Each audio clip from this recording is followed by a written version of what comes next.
छत्तीसगढ़ सार्वभौम अर्थात universal PDS योजना किस तारीख से प्रारंभ हुई है? ए 2 अक्टूबर 2018 से, बी 2 अक्टूबर 2019 से, सी 2 अक्टूबर 2020 से, डी 2 अक्टूबर 2016 से।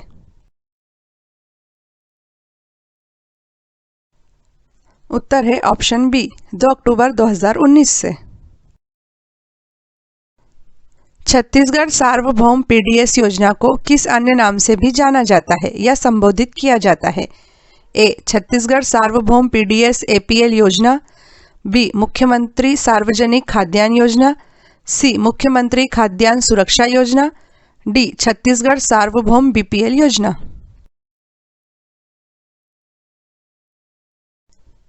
उत्तर है ऑप्शन ए छत्तीसगढ़ सार्वभौम पीडीएस एपीएल योजना। छत्तीसगढ़ सार्वभौम पीडीएस योजना में प्रयुक्त शब्द पीडीएस का क्या अर्थ है? A public distribution scheme, B public disburse scheme, C priority distribution scheme, D public distribution system.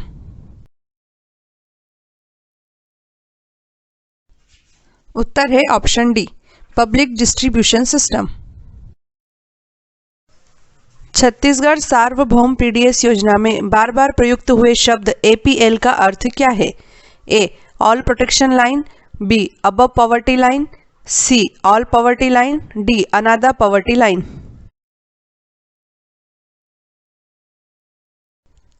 उत्तर है option B above poverty line. Chhattisgarh सार्वभौम पीडीएस योजना में बार बार प्रयुक्त हुए शब्द बीपीएल का अर्थ क्या है? A below poverty line, B behind poverty line, C before poverty line, D below poverty loop.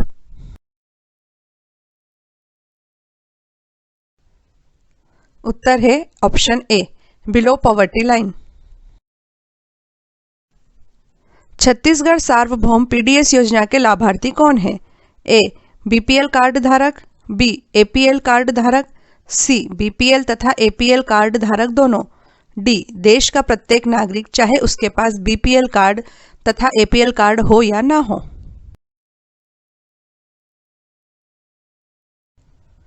उत्तर है ऑप्शन सी बीपीएल तथा एपीएल कार्ड धारक दोनों। छत्तीसगढ़ सार्वभौम पीडीएस योजना का उद्देश्य क्या है? ए राशन कार्डों में खाद्यान्न पात्रता में वृद्धि करना, बी बीपीएल एवं एपीएल परिवारों को खाद्यान्न प्रदान करना, सी उक्त दोनों, या डी उक्त में से कोई नहीं। उत्तर है सी उक्त दोनों। गौरतलब है कि छत्तीसगढ़ सार्वभौम पीडीएस योजना का उद्देश्य राशन कार्डों में खाद्यान्न पात्रता में वृद्धि करने के साथ छत्तीसगढ़ सरकार द्वारा बीपीएल एवं एपीएल परिवारों को खाद्यान्न प्रदान करना है, जिससे हर कार्ड धारक परिवार को इस योजना का लाभ मिल सके। छत्तीसगढ़ सार्वभौम पीडीएस के अंतर्गत एपीएल परिवारों को भी खाद्यान्न प्रदान किया जाता है। एपीएल परिवारों या सामान्य परिवारों में कौन सम्मिलित हैं? ए आयकरदाता, बी गैर आयकरदाता, सी आयकरदाता तथा गैर आयकरदाता दोनों, डी उक्त में से कोई नहीं। उत्तर है ऑप्शन सी आयकरदाता तथा गैर आयकरदाता दोनों। छत्तीसगढ़ सार्वभौम पीडीएस योजना के तहत बीपीएल या प्राथमिकता राशन कार्ड वाले परिवार को किस दर पर चावल प्रदान किया जाता है? ए 1 रुपये प्रति किलोग्राम की दर से, बी 2 रुपये प्रति किलोग्राम की दर से, सी 3 रुपये प्रति किलोग्राम की दर से, डी कोई शुल्क नहीं लिया जाता है। उत्तर है ऑप्शन ए 1 रुपये प्रति किलोग्राम की दर से। छत्तीसगढ़ सार्वभौम पीडीएस योजना के तहत छत्तीसगढ़ की कितने प्रतिशत जनसंख्या को खाद्यान्न उपलब्ध कराया जा रहा है? ए 73% जनसंख्या को, बी 82% जनसंख्या को, सी 90% जनसंख्या को, डी 98% जनसंख्या को। उत्तर है ऑप्शन डी 98% जनसंख्या को। छत्तीसगढ़ सार्वभौम पीडीएस योजना के तहत एपीएल परिवारों अर्थात सामान्य राशन कार्ड वाले परिवारों को किस दर पर चावल प्रदान किया जाता है? ए 1 रुपये प्रति किलोग्राम की दर से, बी 2 रुपये प्रति किलोग्राम की दर से, सी 5 रुपये प्रति किलोग्राम की दर से, डी 10 रुपये प्रति किलोग्राम की दर से।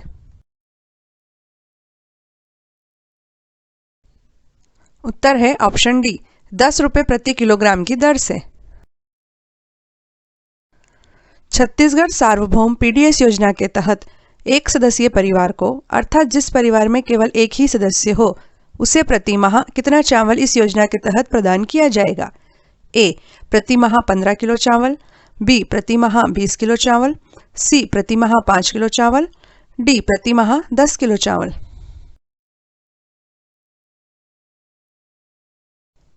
उत्तर है ऑप्शन डी प्रति माह 10 किलो चावल।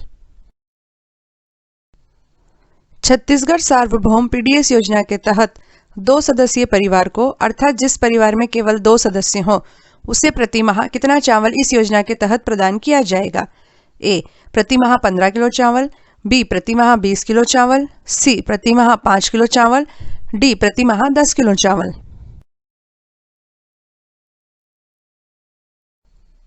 उत्तर है ऑप्शन बी प्रति माह 20 किलो चावल। छत्तीसगढ़ सार्वभौम पीडीएस योजना के तहत 3 से 5 सदस्यीय परिवार को प्रति माह कितना चावल इस योजना के तहत प्रदान किया जाएगा? ए प्रति माह 30 किलो चावल, बी प्रति माह 35 किलो चावल, सी प्रति माह 40 किलो चावल, डी प्रति माह 45 किलो चावल।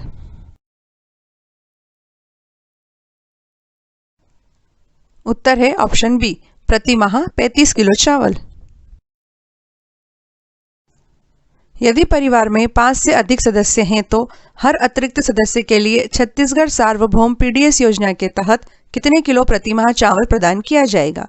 ए हर अतिरिक्त सदस्य के लिए 5 किलो चावल, बी हर अतिरिक्त सदस्य के लिए 6 किलो चावल, सी हर अतिरिक्त सदस्य के लिए 7 किलो चावल, डी हर अतिरिक्त सदस्य के लिए 8 किलो चावल।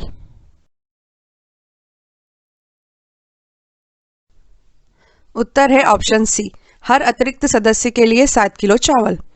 5 से अधिक सदस्यों को चावल प्रदान करने की यह व्यवस्था केवल बीपीएल या प्राथमिकता राशन कार्ड वाले परिवारों को ही है। एपीएल परिवारों अर्थात सामान्य राशन कार्ड वाले परिवारों को केवल 5 सदस्य तक ही इस योजना का लाभ मिलता है। यदि किसी परिवार में कुल 6 सदस्य हैं तो छत्तीसगढ़ सार्वभौम पीडीएस योजना के तहत कितने किलो प्रति माह चावल उस परिवार को प्रदान किया जाएगा? ए 42 किलो चावल प्रति माह, बी 40 किलो चावल प्रति माह, सी 35 किलो चावल प्रति माह, डी 50 किलो चावल प्रति माह।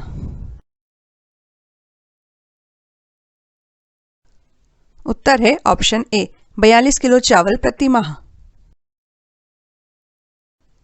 छत्तीसगढ़ के खाद्य नागरिक आपूर्ति एवं उपभोक्ता संरक्षण विभाग द्वारा 31 अगस्त 2021 को जारी अंतिम आंकड़ों के अनुसार छत्तीसगढ़ में कुल कितने राशन कार्ड थे?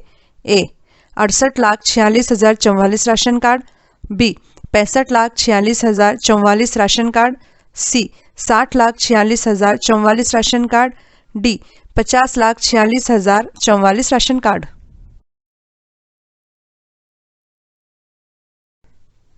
उत्तर है ऑप्शन ए 68,46,044 राशन कार्ड। गौरतलब है कि छत्तीसगढ़ में 31 अगस्त 2021 के सरकारी आंकड़ों के बाद राशन कार्डों की संख्या प्रति माह 8,700 के करीब बढ़ रही है। इसीलिए जनवरी 2022 के अंत तक यह संख्या बढ़कर लगभग 68,89,544 के करीब हो जाएगी। परंतु एग्जाम में सरकार द्वारा जारी अंतिम आंकड़ों को ही ऑथेंटिक माना जाता है। छत्तीसगढ़ के खाद्य नागरिक आपूर्ति एवं उपभोक्ता संरक्षण विभाग द्वारा 31 अगस्त 2021 को जारी अंतिम आंकड़ों के अनुसार छत्तीसगढ़ में कुल कितने बीपीएल राशन कार्ड थे? ए 50,98,535, बी 38,98,535, सी 28,98,535, डी 58,98,535। उत्तर है ऑप्शन डी 58,98,535। छत्तीसगढ़ के खाद्य नागरिक आपूर्ति एवं उपभोक्ता संरक्षण विभाग द्वारा 31 अगस्त 2021 को जारी अंतिम आंकड़ों के अनुसार छत्तीसगढ़ में कुल कितने एपीएल राशन कार्ड थे? ए 10,73,693, बी 8,73,693, सी 7,73,693, डी 9,73,693।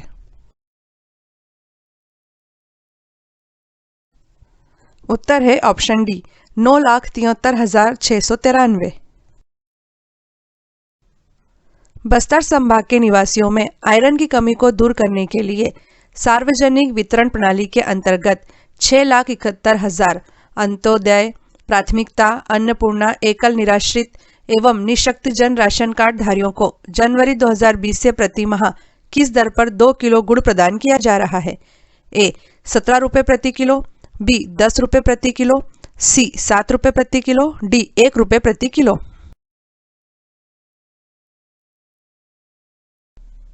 उत्तर है ऑप्शन ए 17 रुपये प्रति किलो। किस तारीख को छत्तीसगढ़ खाद्य एवं पोषण सुरक्षा अधिनियम छत्तीसगढ़ की विधानसभा द्वारा पारित किया गया था? ए 2 अगस्त 2011 को, बी 5 दिसंबर 2012 को, सी 20 जून 2012 को, डी 22 दिसंबर 2012 को।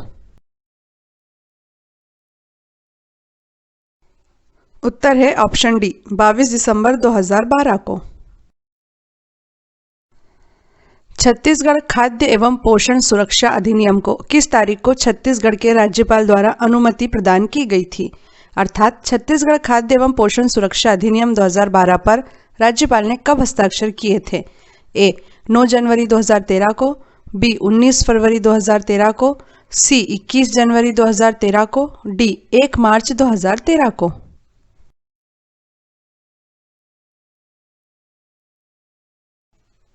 उत्तर है ऑप्शन ए 9 जनवरी 2013 को। छत्तीसगढ़ खाद्य एवं पोषण सुरक्षा अधिनियम 2012 को किस तारीख को छत्तीसगढ़ के राजपत्र अर्थात गजट में प्रकाशित किया गया था? ए 10 जनवरी 2013 को, बी 26 जनवरी 2013 को, सी 5 फरवरी 2013 को, डी 18 जनवरी 2013 को।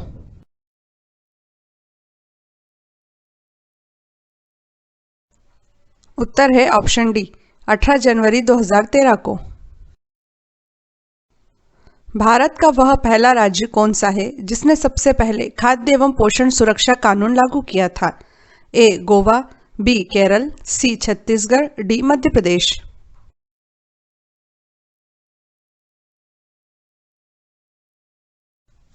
उत्तर है ऑप्शन सी छत्तीसगढ़। छत्तीसगढ़ खाद्य एवं पोषण सुरक्षा अधिनियम 2012 में कितने अध्याय तथा कितनी धाराएं हैं? ए 14 अध्याय तथा 34 धाराएं, बी 10 अध्याय तथा 30 धाराएं, सी 5 अध्याय तथा 24 धाराएं, या डी 9 अध्याय तथा 54 धाराएं।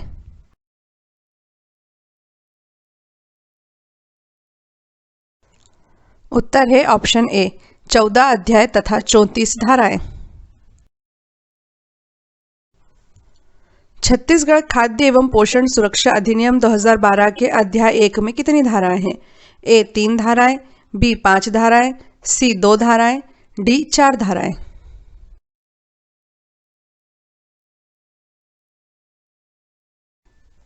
उत्तर है ऑप्शन सी 2 धाराएं। पहली धारा में संक्षिप्त नाम, विस्तार एवं प्रारंभ तथा दूसरी धारा में परिभाषाएं दी गई हैं। छत्तीसगढ़ खाद्य एवं पोषण सुरक्षा अधिनियम 2012 के अध्याय 2 में क्या प्रावधान किए गए हैं? ए विशेष समूहों के लिए पात्रता से संबंधित प्रावधान, बी भूख की दशा में तत्काल राहत से संबंधित प्रावधान, सी खाद्य एवं सुरक्षा संबंधित प्रावधान, डी उपरोक्त सभी।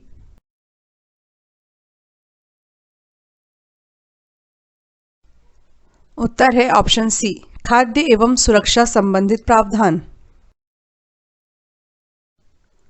छत्तीसगढ़ खाद्य एवं पोषण सुरक्षा अधिनियम 2012 का अध्याय 3 किससे संबंधित है?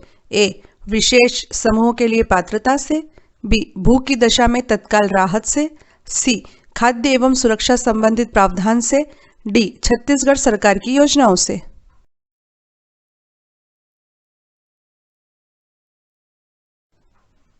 उत्तर है ऑप्शन ए विशेष समूहों के लिए पात्रता से।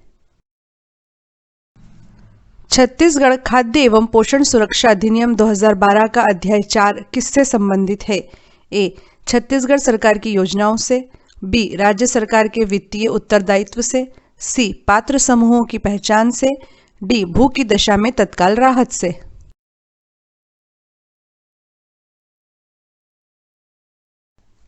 उत्तर है ऑप्शन डी, भू की दशा में तत्काल राहत से।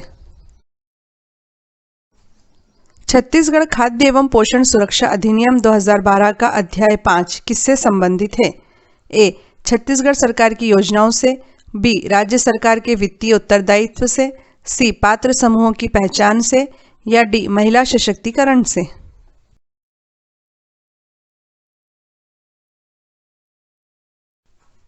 उत्तर है ऑप्शन ए, छत्तीसगढ़ सरकार की योजनाओं से। छत्तीसगढ़ खाद्य एवं पोषण सुरक्षा अधिनियम 2012 का अध्याय 6 किससे संबंधित है? ए. स्थानीय निकायों की भूमिका से, बी. छत्तीसगढ़ सरकार की योजनाओं से, सी. पात्र समूहों की पहचान से, डी. राज्य सरकार के वित्तीय उत्तरदायित्व से।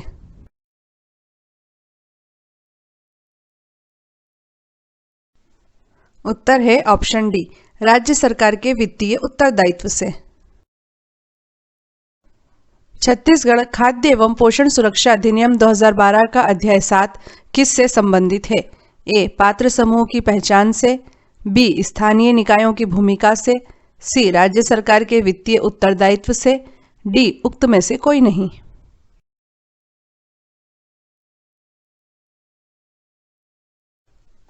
उत्तर है ऑप्शन ए, पात्र समूहों की पहचान से। छत्तीसगढ़ खाद्य एवं पोषण सुरक्षा अधिनियम 2012 का अध्याय 8 किससे संबंधित है? ए. लक्षित सार्वजनिक वितरण प्रणाली में सुधार से, बी. महिला सशक्तिकरण से, सी. स्थानीय निकायों की भूमिका से, डी. शिकायत निवारण प्रणाली से।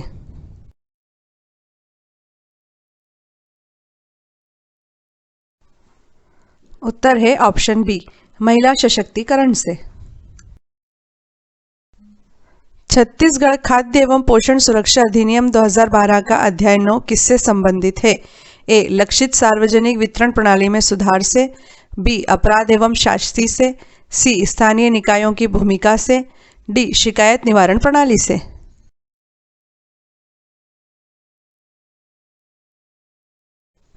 उत्तर है ऑप्शन सी, स्थानीय निकायों की भूमिका से। छत्तीसगढ़ खाद्य एवं पोषण सुरक्षा अधिनियम 2012 का अध्याय 10 किससे संबंधित है? ए. शिकायत निवारण प्रणाली से, बी. अपराध एवं शास्ति से, सी. लक्षित सार्वजनिक वितरण प्रणाली में सुधार से, डी. स्थानीय निकायों की भूमिका से।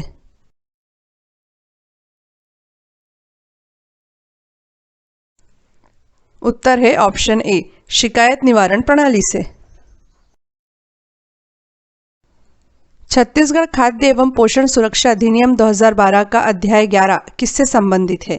ए. शिकायत निवारण प्रणाली से, बी. अपराध एवं शास्ति से, सी. लक्षित सार्वजनिक वितरण प्रणाली में सुधार से, डी. राज्य सरकार की भूमिका से।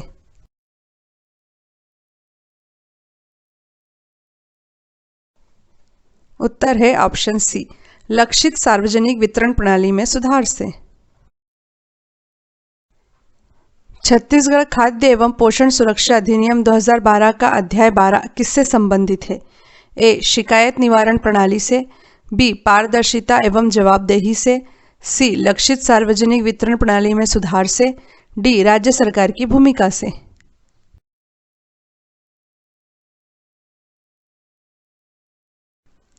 उत्तर है ऑप्शन बी, पारदर्शिता एवं जवाबदेही से। छत्तीसगढ़ खाद्य एवं पोषण सुरक्षा अधिनियम 2012 का अध्याय 13 किससे संबंधित है? ए.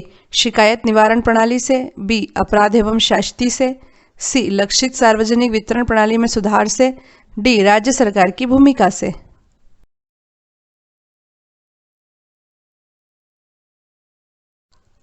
उत्तर है ऑप्शन बी, अपराध एवं शास्ति से। छत्तीसगढ़ खाद्य एवं पोषण सुरक्षा अधिनियम 2012 का अध्याय 14 किससे संबंधित है? ए. शिकायत निवारण प्रणाली से, बी. अपराध एवं शास्ति से, सी. लक्षित सार्वजनिक वितरण प्रणाली में सुधार से, डी विविध से।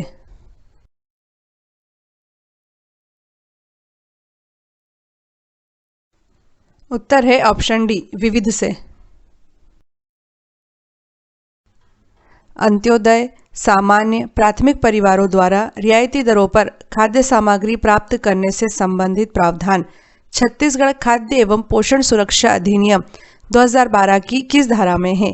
ए धारा 3 में, बी धारा 4 में, सी धारा 5 में या डी धारा 6 में?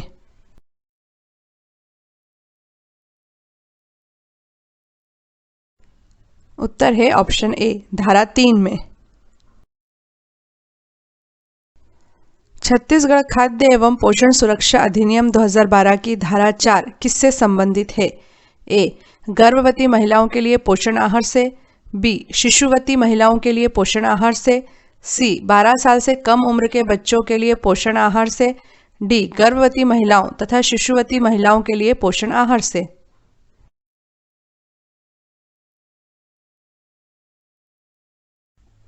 उत्तर है ऑप्शन डी गर्भवती महिलाओं तथा शिशुवती महिलाओं के लिए पोषण आहार से। छत्तीसगढ़ खाद्य एवं पोषण सुरक्षा अधिनियम 2012 की धारा 5 किससे संबंधित है? ए बच्चों के लिए पोषाहार सहायता से, बी महिलाओं के लिए पोषाहार सहायता से, सी बुजुर्गों के लिए पोषाहार सहायता से, डी उक्त सभी के लिए पोषाहार सहायता से।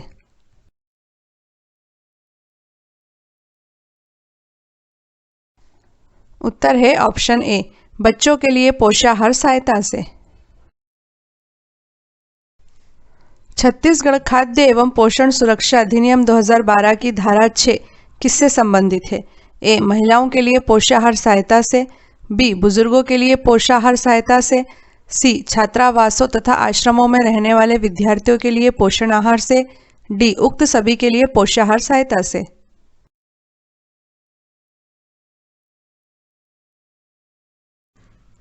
उत्तर है ऑप्शन सी छात्रावासों तथा आश्रमों में रहने वाले विद्यार्थियों के लिए पोषण आहार से। छत्तीसगढ़ खाद्य एवं पोषण सुरक्षा अधिनियम 2012 की धारा 7 किससे संबंधित है? ए महिलाओं में कुपोषण के निवारण तथा प्रबंधन से, बी बच्चों में कुपोषण के निवारण तथा प्रबंधन से, सी 12 से 18 वर्ष की कन्याओं में कुपोषण के निवारण तथा प्रबंधन से, डी उक्त सभी से।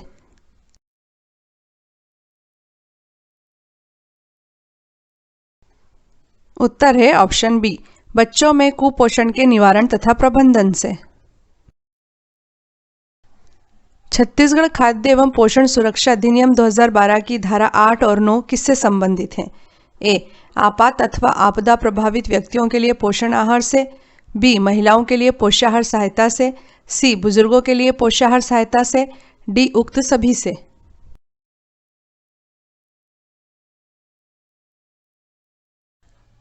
उत्तर है ऑप्शन ए आपात अथवा आपदा प्रभावित व्यक्तियों के लिए पोषण आहार से। छत्तीसगढ़ खाद्य एवं पोषण सुरक्षा अधिनियम 2012 की धारा 11 किससे संबंधित है? ए राज्य सरकार के उत्तरदायित्व से, बी जिला कलेक्टर के उत्तरदायित्व से, सी स्थानीय निकायों के उत्तरदायित्व से, डी संभाग आयुक्त के उत्तरदायित्व से।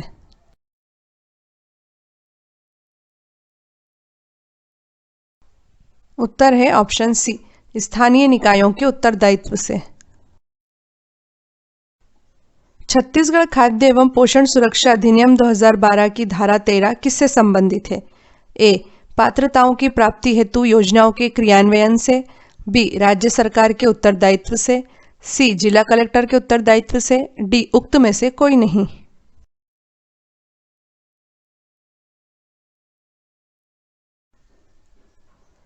उत्तर है ऑप्शन ए पात्रताओं की प्राप्ति हेतु योजनाओं के क्रियान्वयन से। छत्तीसगढ़ खाद्य एवं पोषण सुरक्षा अधिनियम 2012 की कौन सी धारा आंतरिक शिकायत निवारण प्रणाली से संबंधित है? ए धारा 14, बी धारा 15, सी धारा 17 या डी धारा 19।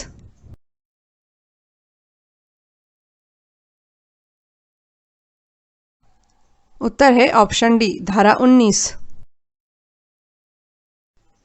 छत्तीसगढ़ खाद्य एवं पोषण सुरक्षा अधिनियम 2012 की कौन सी धारा छत्तीसगढ़ लोक सेवा गारंटी अधिनियम 2011 के अधीन सेवाओं की अधिसूचना से संबंधित है।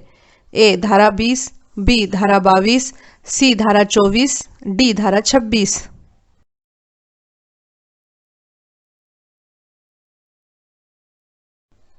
उत्तर है ऑप्शन ए धारा 20। छत्तीसगढ़ खाद्य एवं पोषण सुरक्षा अधिनियम 2012 की कौन सी धारा लक्षित सार्वजनिक वितरण प्रणाली में सुधार करने हेतु राज्य सरकार की शक्ति से संबंधित है? ए धारा 23, बी धारा 24, सी धारा 26, डी धारा 21।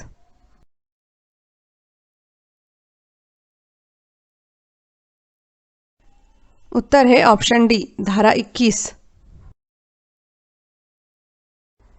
छत्तीसगढ़ खाद्य एवं पोषण सुरक्षा अधिनियम 2012 की धारा 22 किससे संबंधित है?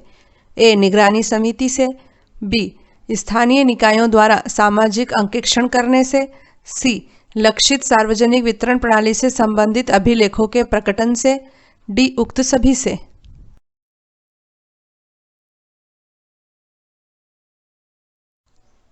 उत्तर है ऑप्शन सी लक्षित सार्वजनिक वितरण प्रणाली से संबंधित अभिलेखों के प्रकटन से। छत्तीसगढ़ खाद्य एवं पोषण सुरक्षा अधिनियम 2012 की धारा 23 किससे संबंधित है? ए स्थानीय निकायों द्वारा सामाजिक अंकेक्षण करने से, बी राज्य सरकार द्वारा सामाजिक अंकेक्षण करने से, सी निगरानी समिति से, डी उक्त सभी से।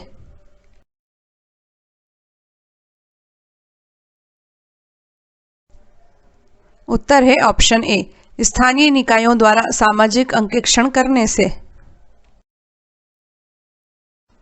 छत्तीसगढ़ खाद्य एवं पोषण सुरक्षा अधिनियम 2012 की धारा 24 किससे संबंधित है? ए निगरानी समिति से, बी खाद्य आधारित कल्याणकारी योजनाओं को जारी रखने की राज्य सरकार की शक्ति से, सी उक्त दोनों से, डी उक्त में से कोई नहीं।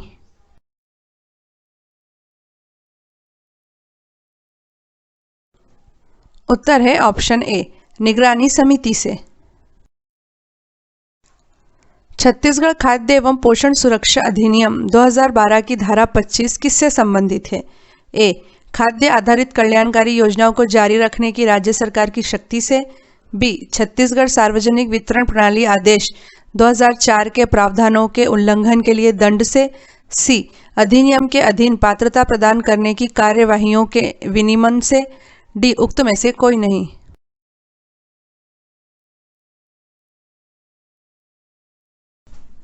उत्तर है ऑप्शन सी अधिनियम के अधीन पात्रता प्रदान करने की कार्यवाहियों के विनियमन से। छत्तीसगढ़ खाद्य एवं पोषण सुरक्षा अधिनियम 2012 की धारा 26 किससे संबंधित है? ए अधिनियम के अधीन पात्रता प्रदान करने की कार्यवाहियों के विनियमन से, बी खाद्य आधारित कल्याणकारी योजनाओं को जारी रखने की राज्य सरकार की शक्ति से, सी छत्तीसगढ़ सार्वजनिक वितरण प्रणाली आदेश 2004 के प्रावधानों के उल्लंघन के लिए दंड से, डी उक्त में से कोई नहीं।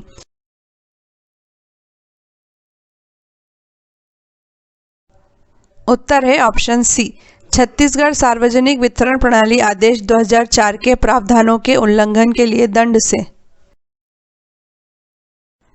छत्तीसगढ़ खाद्य एवं पोषण सुरक्षा अधिनियम 2012 की धारा 27 किससे संबंधित है? ए खाद्य आधारित कल्याणकारी योजनाओं को जारी रखने की राज्य सरकार की शक्ति से, बी अधिनियम के अधीन पात्रता प्रदान करने की कार्यवाहियों के विनियमन से, सी निगरानी समिति से, डी उक्त में से कोई नहीं।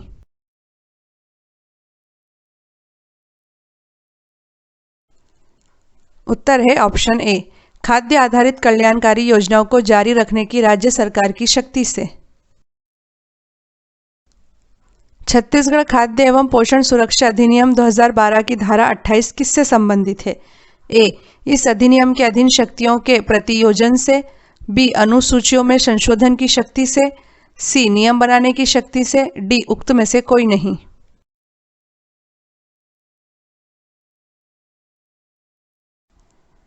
उत्तर है ऑप्शन ए इस अधिनियम के अधीन शक्तियों के प्रतियोजन से। छत्तीसगढ़ खाद्य एवं पोषण सुरक्षा अधिनियम 2012 की धारा 29 किससे संबंधित है? ए अनुसूचियों में संशोधन की शक्ति से, बी नियम बनाने की शक्ति से, सी उक्त सभी से, डी उक्त में से कोई नहीं।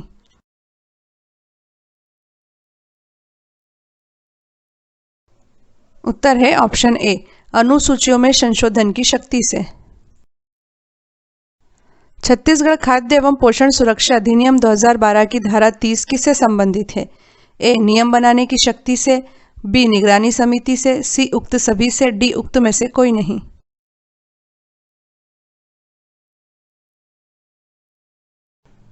उत्तर है ऑप्शन ए, नियम बनाने की शक्ति से। छत्तीसगढ़ खाद्य एवं पोषण सुरक्षा अधिनियम 2012 की धारा 15 के अंतर्गत राशन कार्ड हेतु पात्र परिवारों की 3 श्रेणियां अंत्योदय परिवार, प्राथमिक परिवार तथा सामान्य परिवार की बनाई गई थी। परंतु छत्तीसगढ़ शासन द्वारा किस परिवार की राशन सामग्री की पात्रता अप्रैल 2015 से समाप्त कर दी गई थी? ए अंत्योदय परिवार, बी प्राथमिक परिवार, सी सामान्य परिवार, डी उक्त में से कोई नहीं।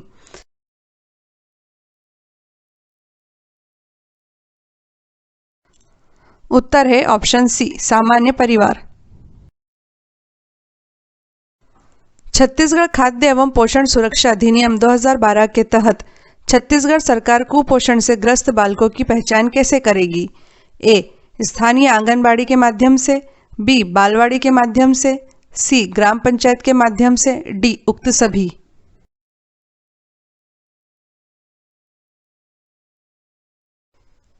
उत्तर है ऑप्शन ए, स्थानीय आंगनबाड़ी के माध्यम से। छत्तीसगढ़ खाद्य एवं पोषण सुरक्षा अधिनियम 2012 के अंतर्गत खाद्यान्न की परिभाषा में कौन आते हैं? ए चावल, बी गेहूं, सी मोटे अनाज, डी उक्त सभी।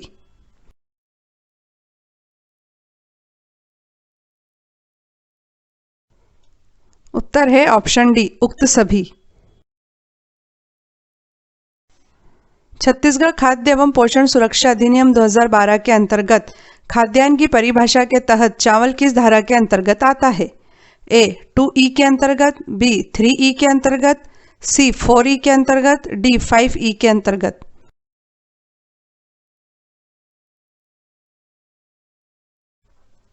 उत्तर है ऑप्शन ए, 2E के अंतर्गत। छत्तीसगढ़ खाद्य एवं पोषण सुरक्षा अधिनियम 2012 के अंतर्गत खाद्यान्न की परिभाषा के तहत गेहूं किस धारा के अंतर्गत आता है? ए 2E के अंतर्गत, बी 2J के अंतर्गत, सी 4J के अंतर्गत, डी 5F के अंतर्गत।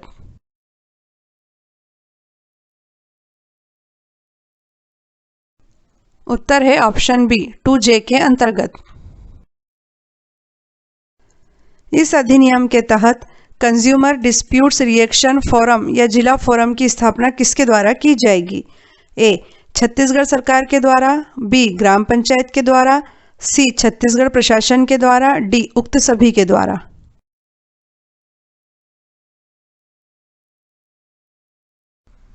उत्तर है ऑप्शन ए, छत्तीसगढ़ सरकार के द्वारा। यदि कोई व्यक्ति छत्तीसगढ़ खाद्य एवं पोषण सुरक्षा अधिनियम की धारा 25 के अंतर्गत किन्हीं प्रावधानों का उल्लंघन करता है तो वह किस कानून के तहत दंडनीय होगा? ए आवश्यक वस्तु अधिनियम 1951 के तहत, बी आवश्यक वस्तु अधिनियम 1952 के तहत, सी आवश्यक वस्तु अधिनियम 1954 के तहत, डी आवश्यक वस्तु अधिनियम 1955 के तहत।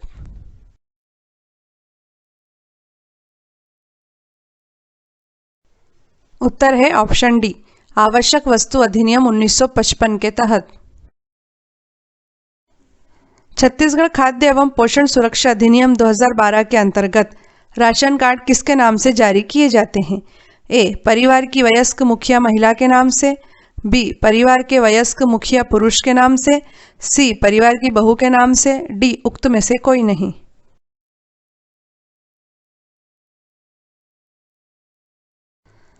उत्तर है ऑप्शन ए, परिवार की वयस्क मुखिया महिला के नाम से। आवश्यक वस्तु अधिनियम 1955 का उद्देश्य क्या है? ए वस्तुओं के प्रदाय एवं वितरण पर नियंत्रण, बी वस्तुओं के उत्पादन पर नियंत्रण, सी वस्तुओं के व्यापार एवं वाणिज्य पर नियंत्रण, डी उपरोक्त सभी।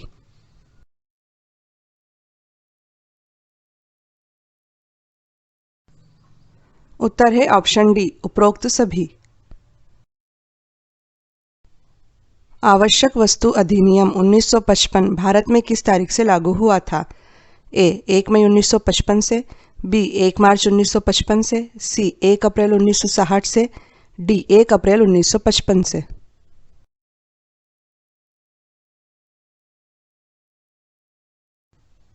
उत्तर है ऑप्शन डी, 1 अप्रैल 1955 से। आवश्यक वस्तु अधिनियम 1955 के विस्तार के संबंध में निम्नलिखित विकल्पों में से कौन सा एक सही है? ए यह नॉर्थ ईस्ट राज्यों को छोड़कर संपूर्ण भारत में लागू है, बी यह जम्मू कश्मीर को छोड़कर पूरे भारत में लागू है, सी यह आदिवासी क्षेत्र को छोड़कर पूरे भारत में लागू है, डी यह संपूर्ण भारत में लागू है।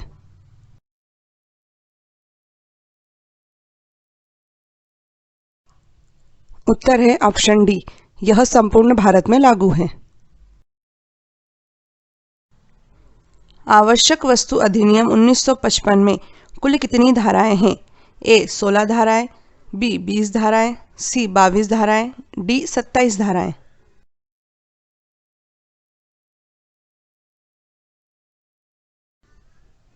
उत्तर है ऑप्शन ए 16 धाराएं।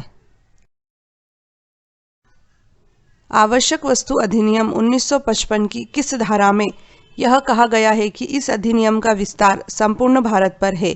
ए धारा 1 में, बी धारा 2 में, सी धारा 3 में, डी धारा 7 में।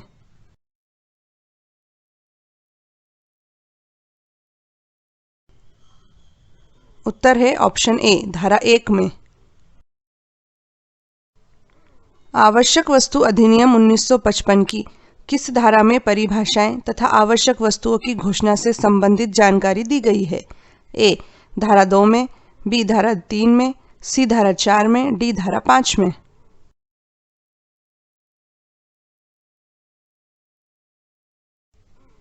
उत्तर है ऑप्शन ए धारा 2 में। आवश्यक वस्तु अधिनियम 1955 की धारा 2 के अनुसार खाद्यान्न फसलों के तहत निम्नलिखित विकल्पों में से किस एक को भी शामिल किया गया है? ए गन्ना, बी कपास, सी कहवा, डी चाय।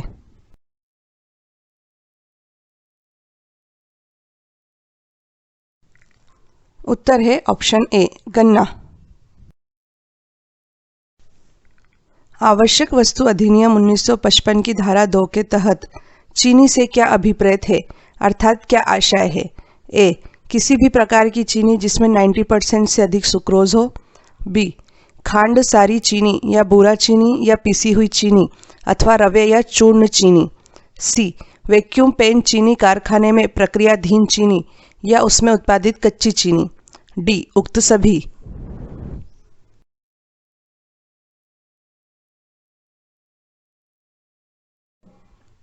उत्तर है ऑप्शन डी उक्त सभी। आवश्यक वस्तु अधिनियम 1955 की किस धारा में आवश्यक वस्तुओं के उत्पादन, प्रदाय, वितरण आदि को नियंत्रण करने की शक्तियों से संबंधित प्रावधान दिए गए हैं? ए धारा 4 में, बी धारा 5 में, सी धारा 6 में, डी धारा 3 में।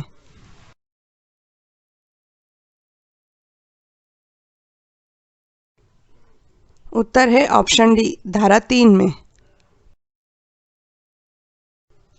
आवश्यक वस्तु अधिनियम 1955 की धारा 3 में आवश्यक वस्तुओं के उत्पादन, प्रदाय तथा वितरण के नियंत्रण की शक्ति किसे प्रदान की गई है? ए प्रधानमंत्री को, बी केंद्र सरकार को, सी राज्य सरकार को, डी जिला कलेक्टर को।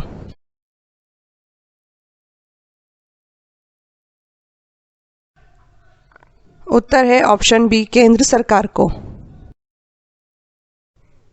आवश्यक वस्तु अधिनियम 1955 की धारा 3 के अंतर्गत केंद्र सरकार निम्नलिखित में से कौन सा उपबंध नहीं कर सकती है? ए किसी वस्तु के भंडारण, परिवहन, वितरण आदि का आदेश, बी विक्रय के लिए रखी गई आवश्यक वस्तुओं की बिक्री का प्रतिषेध, सी आवश्यक वस्तुओं के विपणन हेतु कीमतों का नियंत्रण, डी किसी वस्तु के उत्पादन या विनिर्माण के अनुज्ञा पत्रों का विनियमन।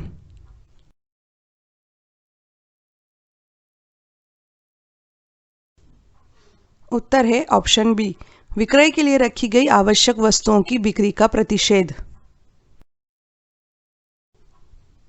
आवश्यक वस्तु अधिनियम 1955 के अंतर्गत धारा 3 के अधीन दिए गए किसी आदेश के उल्लंघन हेतु शास्तियों अर्थात दंड या सजा का उल्लेख इस अधिनियम की किस धारा में किया गया है? ए. धारा 4 में, बी. धारा 5 में, सी. धारा 6 में या डी. धारा 7 में।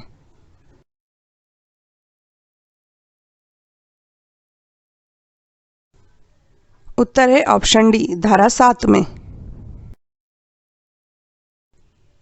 आवश्यक वस्तु अधिनियम 1955 की धारा 3 के अंतर्गत यदि किसी वस्तु को जब्त किया जाता है तो उसकी रिपोर्ट किसे भेजी जाएगी? ए. केंद्र सरकार को, बी. राज्य सरकार को, सी. जिला कलेक्टर को, डी. जिला खाद्य तथा नागरिक आपूर्ति अधिकारी को।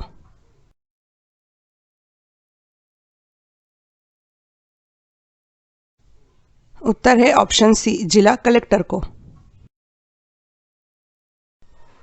आवश्यक वस्तु अधिनियम 1955 की किस धारा में राज्य सरकारों पर कर्तव्यों के अधिरोपण से संबंधित प्रावधान दिए गए हैं? ए. धारा 4 में, बी. धारा 5 में, सी. धारा 6 में, डी. धारा 7 में।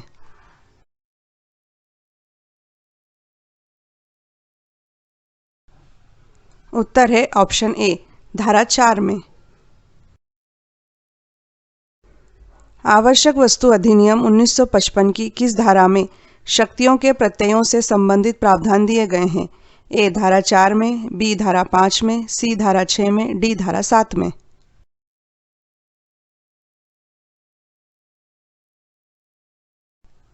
उत्तर है ऑप्शन बी, धारा 5 में। आवश्यक वस्तु अधिनियम 1955 की किस धारा में खाद्यान्नों, खाद्य तिलहनों और खाद्य तेलों के अधिहरण अर्थात जब्त करने से संबंधित प्रावधान दिए गए हैं? ए. धारा 8 में, बी. धारा 9 क में, सी. धारा 6 क में, डी. धारा 7 स में।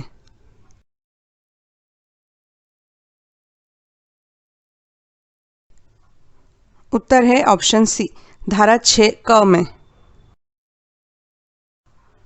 आवश्यक वस्तु अधिनियम 1955 की धारा 6 क में कहा गया है कि अधिहरण के किसी आदेश से व्यथित कोई व्यक्ति ऐसे आदेश के खिलाफ कितने माह के भीतर अपील कर सकेगा? ए.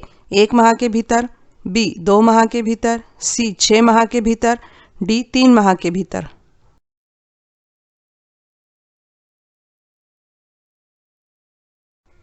उत्तर है ऑप्शन ए, 1 माह के भीतर।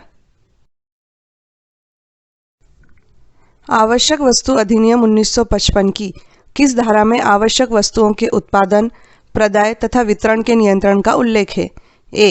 धारा 3, बी. धारा 5, सी. धारा 6 या डी. धारा 7।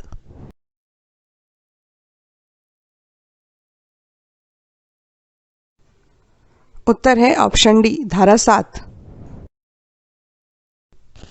आवश्यक वस्तु अधिनियम 1955 की कौन सी धारा केंद्रीय सरकार को कुछ रकमों को भू राजस्व की बकाया के रूप में वसूल करने की शक्ति प्रदान करती है?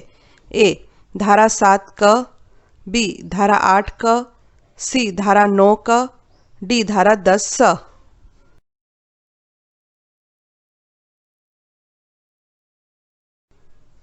उत्तर है ऑप्शन ए, धारा 7 क।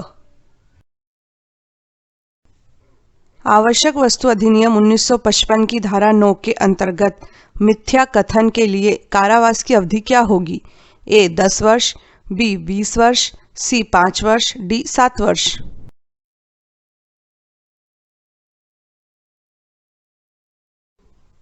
उत्तर है ऑप्शन सी, 5 वर्ष।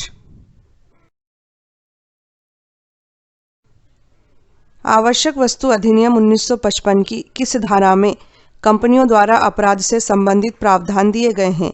ए. धारा 10 में, बी. धारा 11 में, सी. धारा 12 में, डी. धारा 13 में।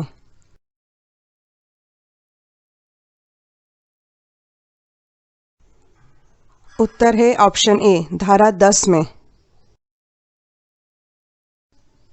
आवश्यक वस्तु अधिनियम 1955 की किस धारा में अपराधों का संज्ञेय होना बताया गया है? ए. धारा 10 क में, बी. धारा 11 क में, सी. धारा 13 क में, डी धारा 15 स में।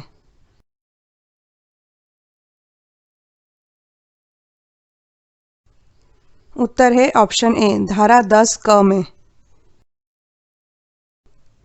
आवश्यक वस्तु अधिनियम 1955 की किस धारा में न्यायालय को अधिनियम के अधीन सिद्ध दोष कंपनियों के नाम, कारोबार के स्थान आदि प्रकाशित करने की शक्ति प्रदान की गई है?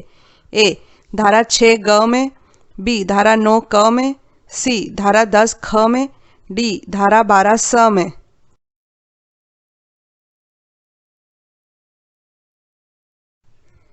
उत्तर है ऑप्शन सी धारा 10 ख में। आवश्यक वस्तु अधिनियम 1955 की धारा 3 के अधीन किए गए आदेश के उल्लंघन के लिए सिद्ध दोष किसी व्यक्ति के बारे में 5,000 रुपये से अधिक जुर्माने का दंडादेश पारित करने का प्रावधान किस धारा में दिया गया है? ए धारा 11 में, बी धारा 16 में, सी धारा 14 में, डी धारा 12 में।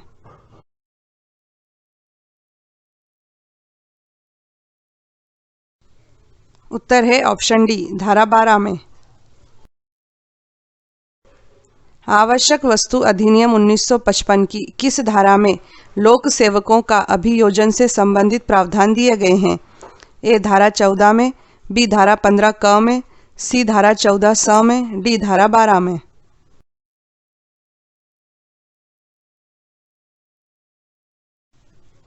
उत्तर है ऑप्शन बी धारा 15 क में। आवश्यक वस्तु अधिनियम 1955 के तहत आवश्यक वस्तु में क्या शामिल नहीं है? ए तिलहन, बी उर्वरक, सी पानी, डी औषधि।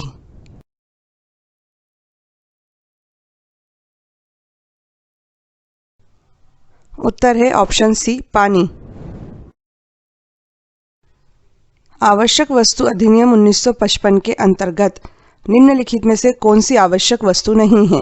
ए दूध, बी सूती वस्त्र, सी औषधि, डी पशु चारा।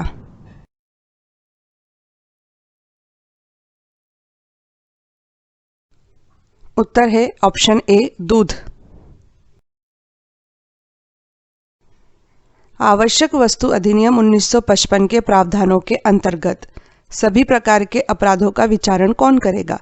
ए द्वितीय श्रेणी न्यायिक मजिस्ट्रेट, बी तृतीय श्रेणी न्यायिक मजिस्ट्रेट, सी प्रथम श्रेणी न्यायिक मजिस्ट्रेट या डी जिला मजिस्ट्रेट।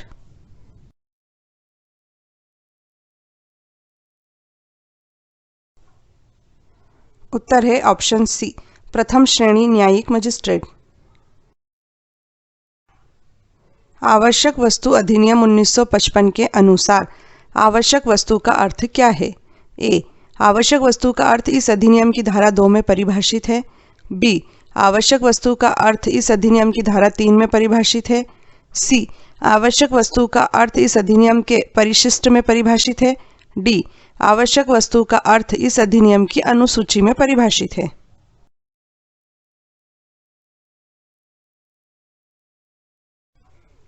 उत्तर है ऑप्शन डी आवश्यक वस्तु का अर्थ इस अधिनियम की अनुसूची में परिभाषित है।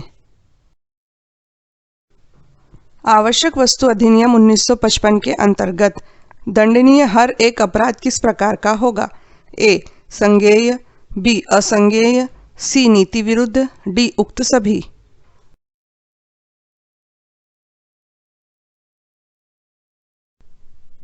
उत्तर है ऑप्शन ए संज्ञेय।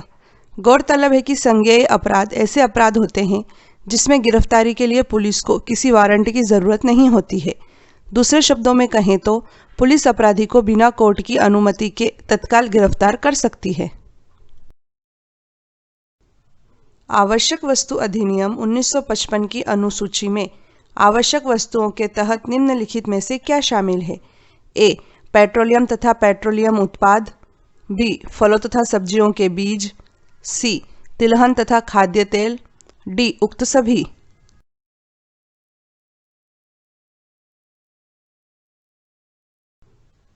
उत्तर है ऑप्शन डी उक्त सभी।